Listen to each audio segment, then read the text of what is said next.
Fala pessoal, sejam todos muito bem-vindos a mais um vídeo de palpites aqui do canal. Eu me chamo Amanda e hoje estaremos analisando os jogos para esta quinta-feira, 29 de maio de 2025, para os jogos da Sul-Americana e Libertadores da América. Se você curte o mercado de escanteios e chegou nesse vídeo, já aproveita para deixar sua inscrição no canal, ativa também o sininho das notificações e deixa seu like, seu joinha neste conteúdo. Obviamente, se esse conteúdo fizer sentido para você e agregar nas suas análises, tá bom? No mais é isso, vamos analisar os jogos de hoje, os jogos de Copa nesta quinta-feira.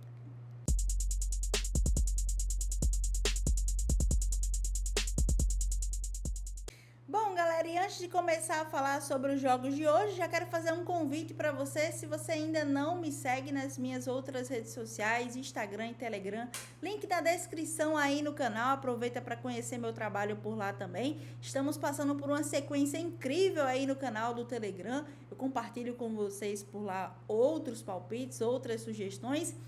E nós estamos passando por um período aí muito legal, muito top com as nossas duplas lá no canal do Telegram. Estamos com uma sequência maravilhosa, então aproveita para acompanhar meu trabalho por lá também, caso você só acompanhe aqui no YouTube, fechou?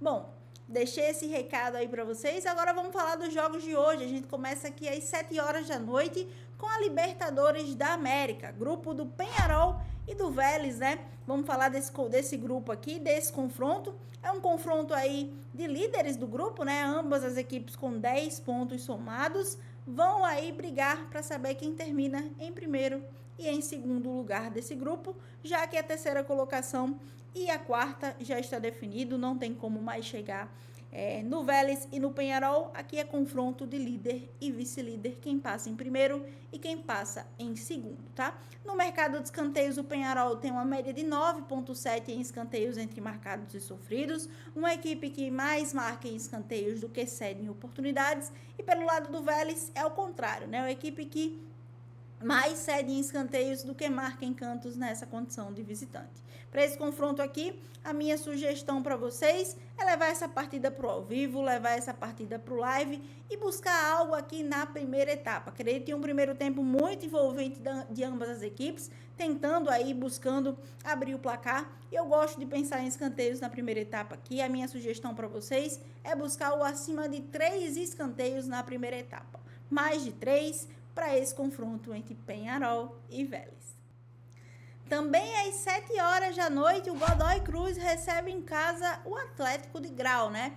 Essas duas equipes compõem aqui o grupo do Grêmio, junto também do Sportivo Luquem, o outro confronto desta noite aí. O Godoy Cruz está aqui na primeira colocação com 11 pontos somados, líder do grupo.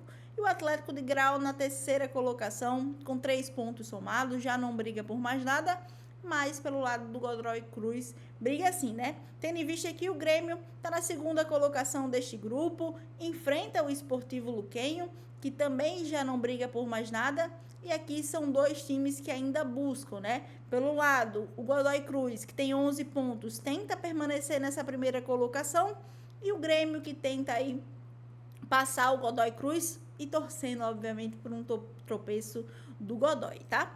Mostrando para vocês aqui as estatísticas do Godoy e do Atlético, nós temos duas equipes bem próximas aí no mercado de escanteios dentro da Sul-Americana. Nós temos um Godoy com uma média de 8,7 em escanteios entre marcados e sofridos, médias bem parecidas aí a favor em oportunidades cedidas, e o Atlético de Grau com uma média de 8,5 em escanteios entre marcados e sofridos. Nós temos uma equipe aqui que mais cede em escanteios do que marca em cantos nessa condição de visitante. Para esse confronto aqui, eu vou buscar essa linha de over 7,5 cantos, que é a linha que eles mais têm cumprido dentro da Sul-Americana. Então, para Godoy Cruz e Atlético de Grau, acima de 7,5 cantos, mais de 7,5, é o que fica aí de sugestão para este confronto.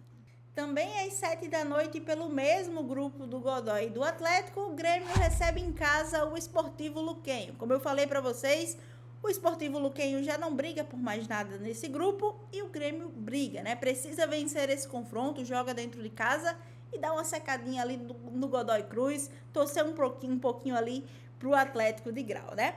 Como eu já falei para vocês deste confronto e deste grupo, vamos passar direto aqui para as estatísticas. O Grêmio tem uma estatística de 10,6 entre marcados e sofridos, mesmo jogando dentro de casa e tendo uma boa média em escanteios a favor, acaba sendo a equipe que mais cede em oportunidades, tá? Pelo lado do Sportivo Luquenho, é uma equipe que também mais cede em escanteios jogando nessa condição de visitante, com uma média de 9,3 entre marcados e sofridos. Temos uma previsão de 10 escanteios pela Corner Pro, mas o over 9,5 cantos bateu apenas em 50% dos jogos para essas duas equipes. Eu vou buscar a linha que o Grêmio e o Sportivo Luquenho mais costumam cumprir dentro do campeonato, que é o over 7,5 cantos. Então, para Grêmio e Sportivo Luquenho, acima de 7,5 cantos mais 7,5 é o que eu deixo aí para este duelo.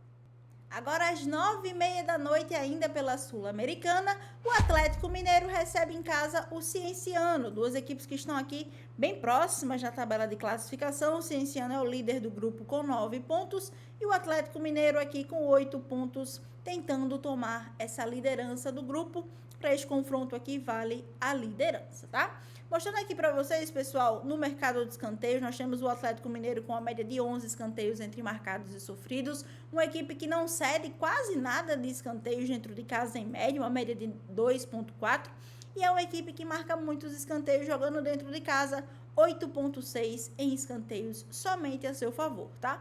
Pelo lado do Cienciano, um time que tem uma média igual aqui, tanto a favor quanto em oportunidades cedidas, 9,8 entre marcados e sofridos. Para esse confronto aqui, a minha sugestão para vocês é levar para o ao vivo, levar para o live e buscar aí 9 escanteios nesse confronto. O acima de 8,5 cantos, mais de 8,5 é o que fica para Atlético Mineiro e Cienciano.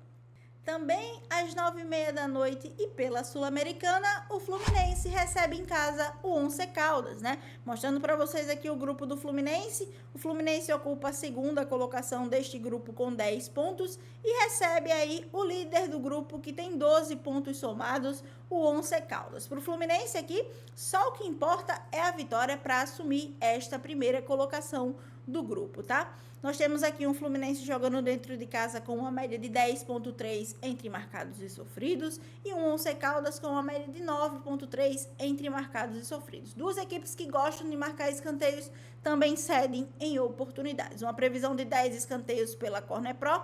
Para esse confronto aqui, eu vou buscar algo a favor do Fluminense jogando dentro de casa pré-live. Para esse confronto, nós vamos entrar no handicap de escanteios, menos 1,5 a favor do Fluminense neste confronto.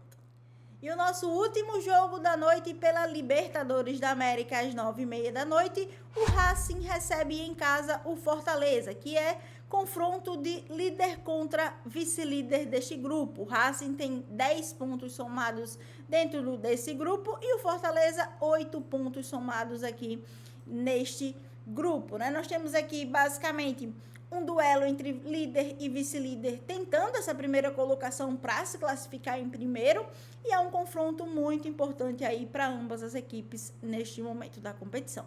O Racing tem uma média de 9,5 em escanteios entre marcados e sofridos e o Fortaleza uma média de 11,2 entre marcados e sofridos, uma equipe que também gosta de marcar muitos escanteios fora de casa. Para esse confronto aqui, a minha sugestão para vocês é buscar essa linha de over 7,5 cantos, a linha que as equipes mais costumam cumprir dentro da competição. Então, para Racing e Fortaleza, acima de 7,5 cantos, mais de 7,5 é que fica aí para este confronto. Então é isso, galerinha, essas são as minhas análises para esses jogos dessa quinta-feira. Como sempre, eu espero ter conseguido auxiliar você no seu planejamento de jogos no mercado de escanteios e conto com a sua participação direta aqui, deixando a sua inscrição se você ainda não se inscreveu, ativando o sininho das notificações para sempre ser comunicado quando um vídeo novo for lançado por aqui, deixando o seu like, deixando o seu joinha, seu comentário, interagindo aqui de alguma maneira nesta publicação, tá bom? Galera, lembrando, amanhã, sexta-feira, nós não vamos ter vídeo por aqui, então aproveita também para conhecer meus outros canais, tá? Canal do Telegram, link na descrição, e meu Instagram também tá por aí, tá bom? No mais é isso, a gente se vê por aqui no nosso próximo vídeo de palpites. Tamo junto!